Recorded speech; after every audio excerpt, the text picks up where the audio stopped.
नमस्कार दोस्तों, आज है 21 जनवरी 2026 और आज की ऐसी खबरें जो आपकी परीक्षाओं और सामान्य ज्ञान के लिए बहुत ही महत्वपूर्ण हैं, उन्हें हम विस्तार से जानेंगे। चलिए शुरू करते हैं। पहली खबर राष्ट्रीय समाचार है। लखनऊ में पीठासीन अधिकारियों का महासम्मेलन। तो उत्तर प्रदेश की राजधानी लखनऊ में चल रहे 86वें अखिल भारतीय पीठासीन अधिकारी सम्मेलन का आज समापन हो रहा है। लोकसभा अध्यक्ष ओम बिरला ने विधायी प्रक्रियाओं में एआई के उपयोग पर जोर दिया है। तो एआई पीओसी के बारे में देख लेते हैं। तो इतिहास और इसका शुरुआत कब हुई? तो इस सम्मेलन की परंपरा 1921 में शिमला से शुरू हुई थी। वर्ष 2021 में शिमला में ही इसका शताब्दी सम्मेलन अर्थात 100 साल पूरे होने पर आयोजित किया गया था। इसके मुख्य उद्देश्य क्या हैं? तो संसदीय लोकतंत्र को मजबूत करना।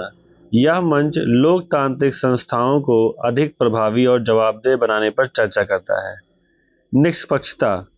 लोकसभा अध्यक्ष के अनुसार एक पीठासीन अधिकारी का आचरण राजनीति से ऊपर और ऊपरी और पूरी तरह निष्पक्ष होना चाहिए। क्षमता निर्माण।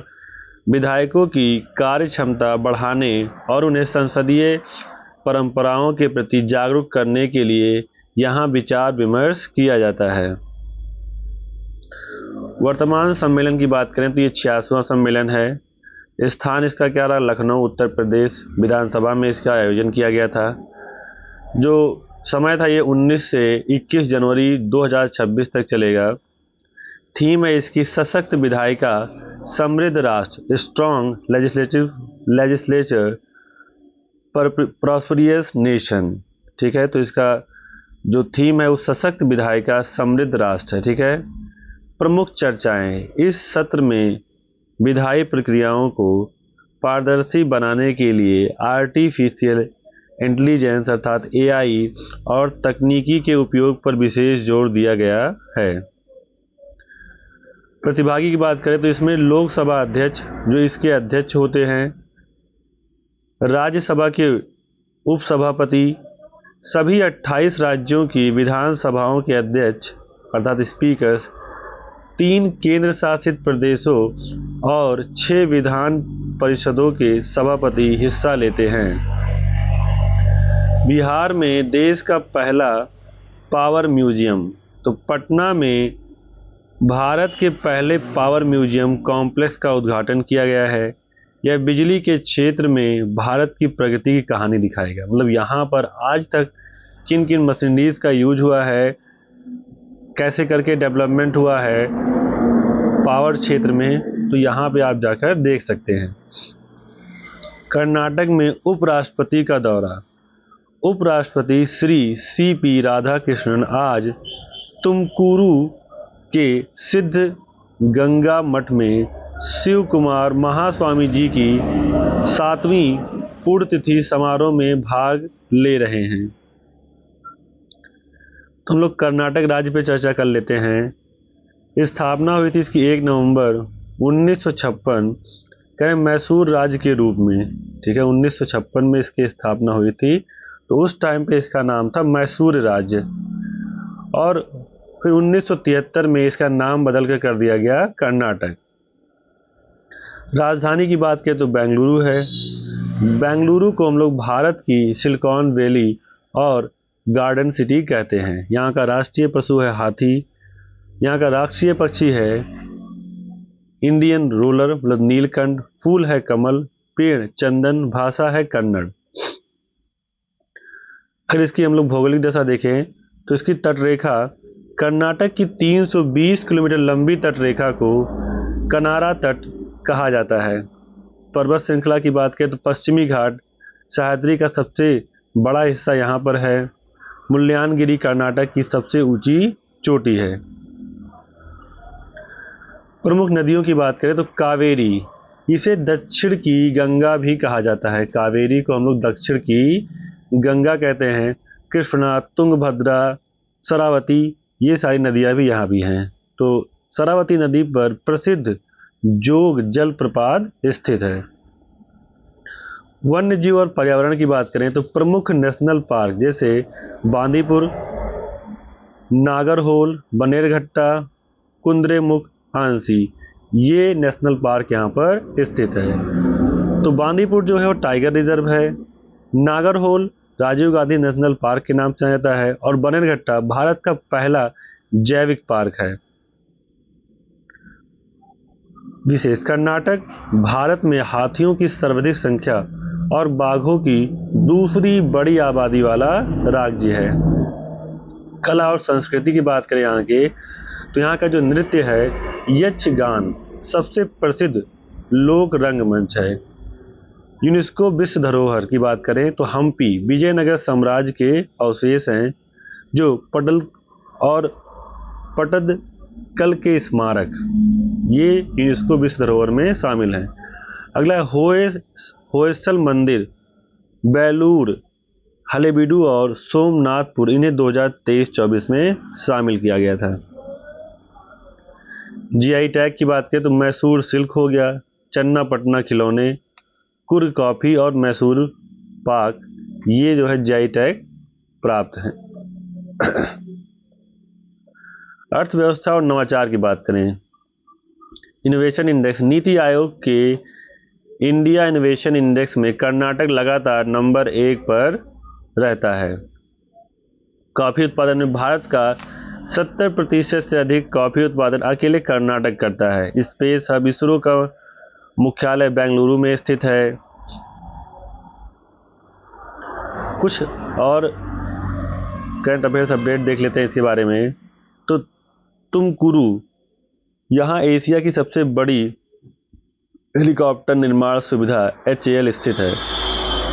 शक्ति योजना, तो महिलाओं के लिए मुफ्त बस यात्रा की योजना जो काफ़ी चर्चा में रही। उपराष्ट्रपति के द्वारा जो आज हम लोग चर्चा कर रहे हैं इस पर, तो उपराष्ट्रपति श्री CP राधाकृष्णन आज सिद्धगंगा मठ तुमकुर के दौरे पर हैं, जो कर्नाटक की सामाजिक धार्मिक संस्कृति का बड़ा केंद्र है। इससे क्या प्रश्न बन सकते हैं, तो विजयनगर साम्राज्य की स्थापना 1336 में हरिहर और बुक्का ने कर्नाटक की धरती पर की थी। जोग फॉल्स, जो गोडसोप्पा जलप्रपात भी कहा जाता है। केंगरी बेंगलुरु मेट्रो का एक प्रमुख विस्तार क्षेत्र है। अगला है बेंगलुरु को स्टार्टअप कैपिटल ऑफ इंडिया कहा जाता है। तो इन पॉइंट्स को आप याद रखेंगे। अगली खबर है रक्षा और विदेश नीति से, तो नागपुर में गोला बारूद फैक्ट्री, रक्षा मंत्री राजनाथ सिंह ने नागपुर में मीडियम कैलिबर एम्यूनिशन फैसिलिटी का उद्घाटन किया। यहाँ बने 30 mm के गोले अब भारतीय सेना और नौसेना को मिलेंगे। पिनाक रॉकेट का निर्यात, तो भारत ने इसी फैक्ट्री से आर्मेनिया के लिए पिनाक रॉकेट की पहली खेप को हरी झंडी दिखाकर रवाना किया। अगला लोकतंत्र पर अंतर्राष्ट्रीय सम्मेलन, तो भारत निर्वाचन आयोग दिल्ली में IICDEM 2026 की मेजबानी कर रहा है, जिसमें 70 से अधिक देशों के प्रतिनिधि हिस्सा ले रहे हैं। अब पर्यावरण और विज्ञान संबंधित खबरों देखते हैं। तो गुजरात बना टाइगर बेयरिंग स्टेट। राष्ट्रीय बाघ संरक्षण प्राधिकरण NTCA ने गुजरात को आधिकारिक तौर पर बाघों की उपस्थिति वाला राज्य घोषित कर दिया है। 33 साल बाद राज्य में बाघों की स्थायी मौजूदगी दर्ज की गई है। स्पेस सेक्टर में आंध्र प्रदेश की पहल। आंध्र प्रदेश सरकार ने काकीनाडा के पास होप आइलैंड पर निजी कंपनियों के लिए एक नया सैटेलाइट लॉन्च पैड बनाने की योजना को मंजूरी दी है। व्यापार और अर्थव्यवस्था की बात करें तो सी फूड एक्सपोर्ट गोलमेज सम्मेलन, भारत को दुनिया का दूसरा सबसे बड़ा समुद्री भोजन निर्यातक बनाने के लिए आज दिल्ली में विदेशी राजदूतों के साथ बैठक आयोजित की जा रही है। अगली खबर है जी राम एक्ट 2025 चर्चा में क्यों है। तो केंद्र सरकार ग्रामीण विकास के लिए जी राम अधिनियम के तहत डिजिटल पारदर्शिता और एआई को अनिवार्य कर रही है। तो जैसा कि हम लोग जानते हैं कि जो पहले मनरेगा योजना थी उसका नाम बदल के कर दिया गया है जी राम, तो उसी के संदर्भ में हम लोग पढ़ रहे हैं। तो जी राम अधिनियम 2025, इसका फुल फॉर्म है global rural advancement and management act. केंद्र सरकार की एक क्रांतिकारी पहल है जिसका उद्देश्य भारतीय गांवों के शासन को पूरी तरह से डिजिटल और आधुनिक बनाना है। 2026 में यह कानून अपनी कार्यान्वयन प्रक्रिया के कारण अत्यधिक चर्चा में है। डिजिटल पारदर्शिता, तो अनिवार्य ऑडिट। इस कानून के तहत ग्राम पंचायतों को मिलने वाले हर एक पैसे का हिसाब एक पब्लिक डिजिटल लेजर पर डालना अनिवार्य है। कोई भी ग्रामीण मोबाइल ऐप के जरिए देख सकता है कि सड़क या नाली के निर्माण के लिए कितना फंड आया और कहां पे खर्च हुआ। ई ग्राम स्वराज 2.0, जी राम एक्ट के तहत पुराने पोर्टल को अपग्रेड किया गया है जिससे फंड के दुरुपयोग की गुंजाइश खत्म हो गई है। आर्टिफिशियल इंटेलिजेंस का उपयोग, प्रोजेक्ट मॉनिटरिंग। फिर अब गांवों में चल रहे विकास कार्यों जैसे स्कूल बिल्डिंग या चेक डैम की निगरानी एआई इनबिल्ट ड्रोन्स और सैटेलाइट इमेजरी के जरिए की जा रही है।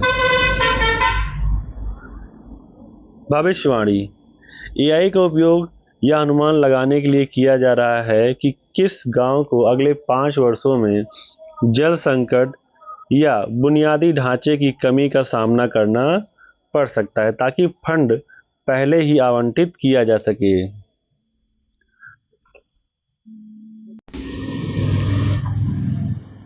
बायोमेट्रिक और फेस रिकॉग्निशन, तो मनरेगा में सुधार।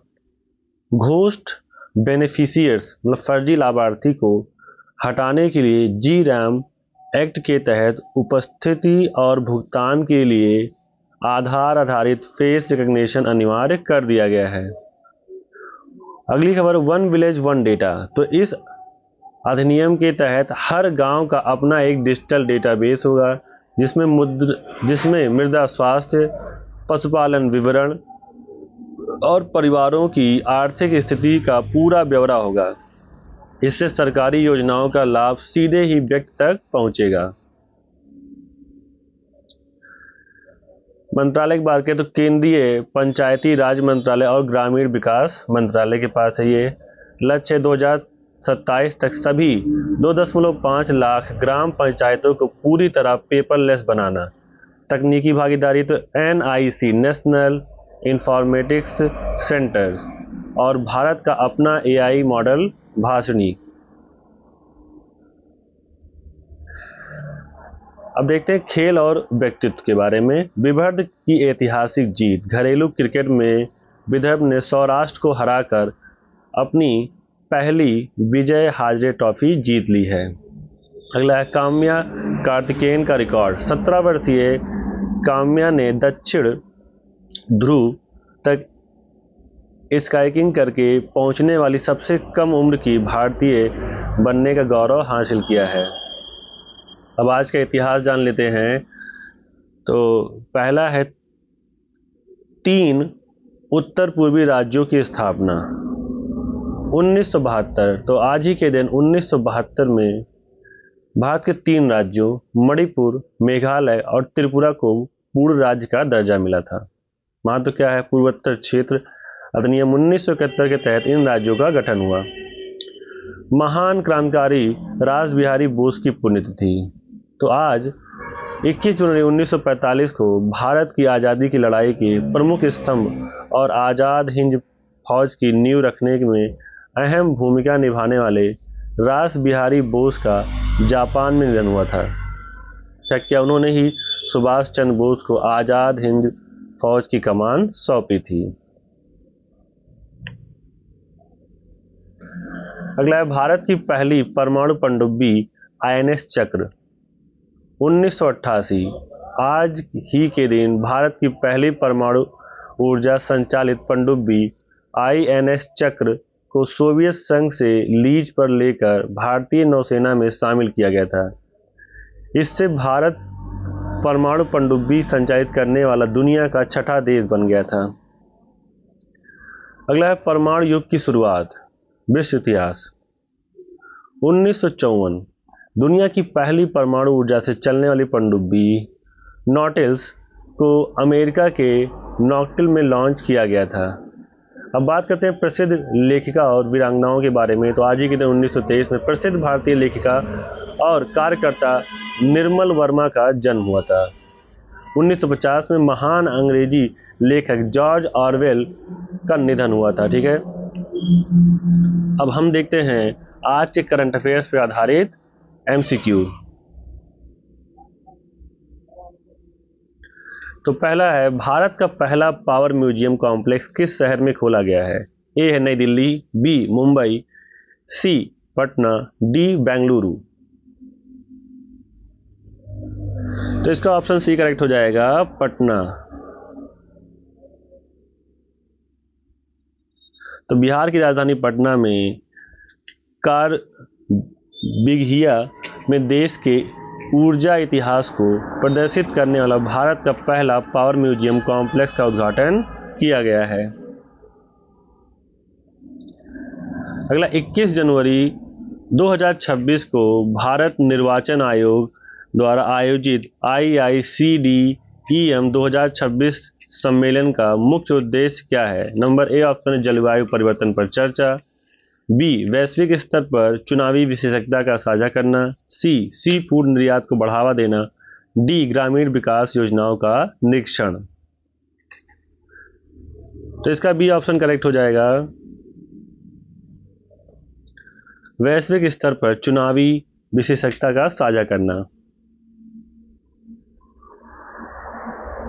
तो IICDEM का पूर्ण रूप है Indian international conference on democracy and election management है। इसका उद्देश्य भारत की चुनावी प्रक्रिया को अन्य देशों के साथ साझा करना है।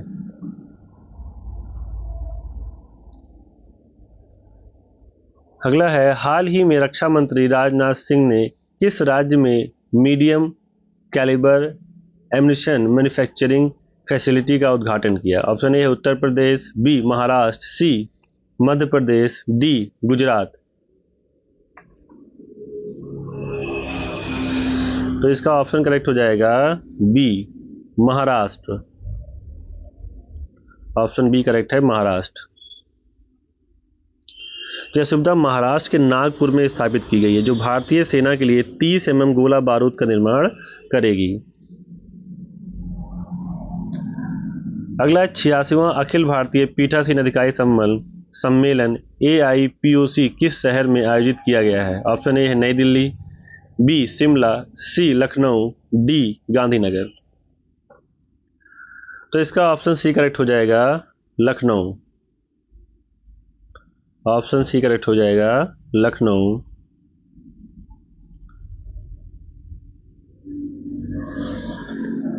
भारत ने किस देश को पिनॉक रॉकेट की पहली खेप का निर्यात किया है? ऑप्शन ए है Bangladesh, B Armenia, C Sri, डी वियतनाम।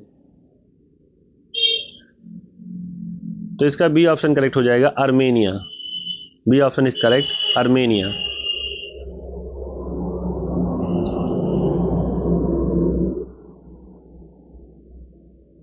अगला है, पीएम मोदी ने WHO ग्लोबल समिट के दौरान किस पारंपरिक औषधि पर स्मारक डाक टिकट जारी किया? ऑप्शन ए तुलसी, बी गिलोय, सी अश्वगंधा, डी हल्दी। तो इसका ऑप्शन सी करेक्ट हो जाएगा, अश्वगंधा। ऑप्शन सी करेक्ट है, अश्वगंधा। यह कदम पारंपरिक भारतीय औषधियों को वैश्विक स्तर पर मान्यता दिलाने के प्रयास का एक हिस्सा है। अगला है, TFFF जिसमें भारत हाल ही में शामिल हुआ का संबंध किससे है? ए तकनीकी शिक्षा, बी उष्णकटिबंधीय वनों का संरक्षण, सी समुद्री व्यापार, डी सौर ऊर्जा। तो इसका ऑप्शन बी करेक्ट हो जाएगा, उष्णकटिबंधीय वनों का संरक्षण। TFFF का पूर्ण रूप है ट्रॉपिकल फॉरेस्ट फॉरएवर फैसिलिटी है, जो वनों के संरक्षण के लिए एक वैश्विक वित्त पोषण तंत्र है। अगला जी रैम एक्ट 2025 का पूर्ण रूप क्या है, जो ग्रामीण विकास के संबंध में है। ऑप्शन ए है global resource allocation management act, B ग्रामीण रोजगार आवाम मुद्रा act, C global rural advancement and management act and D ग्रामीण रिलीफ एंड मोबिलिटी एक्ट। तो बताइए क्या करेक्ट होगा इसमें। तो इसका सी ऑप्शन करेक्ट हो जाएगा, global rural advancement and management act. इस अधिनियम के तहत ग्रामीण विकास में एआई और डिजिटल पारदर्शिता को अनिवार्य किया गया है।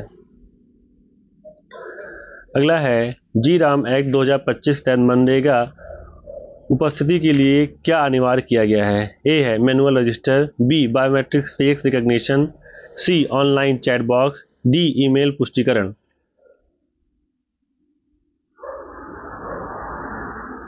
तो इसका ऑप्शन बी करेक्ट हो जाएगा, बायोमेट्रिक फेस रिकॉग्निशन। तो फर्जी लाभार्थियों को हटाने के लिए यह कदम उठाया गया है। अगला है 17 वर्षीय काम्या कार्तिकेयन ने हाल ही में कौन सा रिकॉर्ड बनाया है। ए है माउंट एवरेस्ट पर चढ़ने वाली सबसे कम उम्र की भारतीय, बी दक्षिण ध्रुव पर तक स्कीइंग करने वाली सबसे कम उम्र की भारतीय, सी ओलंपिक में स्वर्ण पदक जीतने वाली सबसे कम उम्र की भारतीय और डी अंतरिक्ष में जाने वाली सबसे कम उम्र की भारतीय। तो इसका बी ऑप्शन करेक्ट हो जाएगा, दक्षिण ध्रुव तक स्काइकिंग करने वाली सबसे कम उम्र की भारतीय। तो दक्षिण ध्रुव तक स्काइकिंग करने वाली सबसे कम उम्र की भारतीय, उन्होंने अपना एक्सप्लोरर्स ग्रैंड स्लैम भी पूरा किया है। अगला है हाल ही में किस टीम ने अपना पहला विजय हजारे ट्रॉफी खिताब जीता है। ऑप्शन ए है तमिलनाडु, बी मुंबई, सी सौराष्ट्र, डी विदर्भ। तो इसका ऑप्शन डी करेक्ट हो जाएगा, विदर्भ। ऑप्शन डी करेक्ट हो जाएगा, विदर्भ।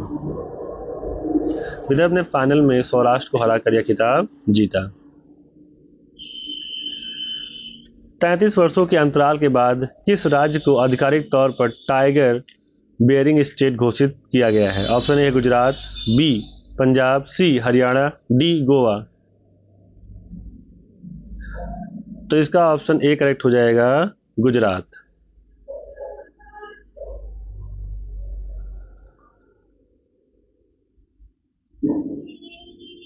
अगला है जोग जलप्रपात जो भारत का प्रसिद्ध झरना है किस राज्य में स्थित है। ऑप्शन ए है केरल, बी महाराष्ट्र, सी कर्नाटक और डी तमिलनाडु। तो इसका ऑप्शन करेक्ट हो जाएगा सी कर्नाटक। ऑप्शन सी करेक्ट हो जाएगा, कर्नाटक। तो यह जलप्रपात कर्नाटक में शरावती नदी पर स्थित है।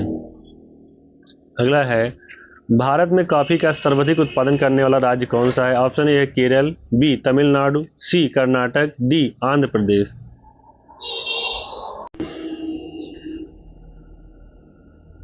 तो इसका ऑप्शन करेक्ट हो जाएगा सी कर्नाटक। ठीक है, तो सी ऑप्शन करेक्ट हो जाएगा, कर्नाटक। तो भारत का 70% से अधिक कॉफी उत्पादन कर्नाटक में होता है। अगला इसरो का मुख्यालय कहाँ स्थित है जिसे भारत की सिलिकॉन वैली भी कहा जाता है। Option A Hyderabad, B Chennai, C Pune, D Bengaluru. तो इसका ऑप्शन डी करेक्ट हो जाएगा, बेंगलुरु। ऑप्शन डी करेक्ट हो जाएगा, बेंगलुरु। तो बेंगलुरु कर्नाटक की राजधानी है और भारत का मुख्य आईटी और अंतरिक्ष केंद्र है।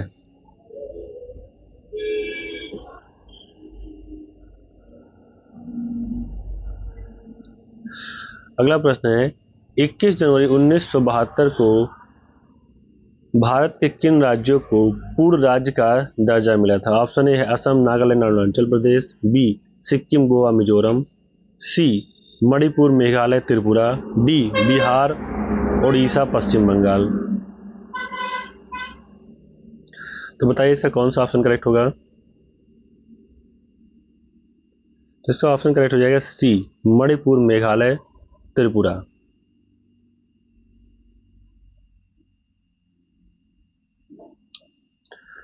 भारत की पहली परमाणु ऊर्जा संचालित पनडुब्बी जिसे 1988 में नौसेना में शामिल किया गया था का नाम क्या था? ऑप्शन ए है INS Arihant, B INS Vikramaditya, C INS Chakra, D INS Viraat. तो इसका ऑप्शन सी करेक्ट हो जाएगा INS चक्र। INS चक्र इसे सोवियत संघ से लीज पर लिया गया था। अगला है 21 जनवरी 1945 को किस महान भारतीय क्रांतिकारी का निधन हुआ था जिन्होंने आजाद हिंद फौज की नींव रखी थी? Option A Bhagat Singh, B Chandrashekhar Azad, C Ras Bihari Bose, D Sukhdev. तो इसका ऑप्शन सी करेक्ट हो जाएगा रास बिहारी बोस। इन्होंने जापान में रहते हुए भारत की आज़ादी के लिए संघर्ष किया और सुभाष चंद्र बोस को नेतृत्व सौंपा। अगला दुनिया की पहली परमाणु पनडुब्बी USS नॉटिकल किस वर्ष लॉन्च की गई थी? ऑप्शन ए है 1945, बी 1950, सी 1954 और डी 1962। तो बताइए कौन सा ऑप्शन करेक्ट है इसका? तो इसका सी ऑप्शन करेक्ट हो जाएगा 1954। तो यह घटना परमाणु युग में समुद्री यात्रा की शुरुआत मानी जाती है। अगला प्रसिद्ध लेखक जॉर्ज ऑरवेल जिन्होंने एनिमल फार्म और 1984 जैसी उपन्यास लिखे का निधन कब हुआ था? ऑप्शन ए 21 जनवरी 1950, बी 21 फरवरी 1950, सी 21 जनवरी 1960 और डी 21 फरवरी 1960। तो इसका ऑप्शन ए करेक्ट हो जाएगा 21 जनवरी 1950। तो आज ही के दिन साहित्य जगत के इस महान लेखक ने अंतिम सांस ली थी।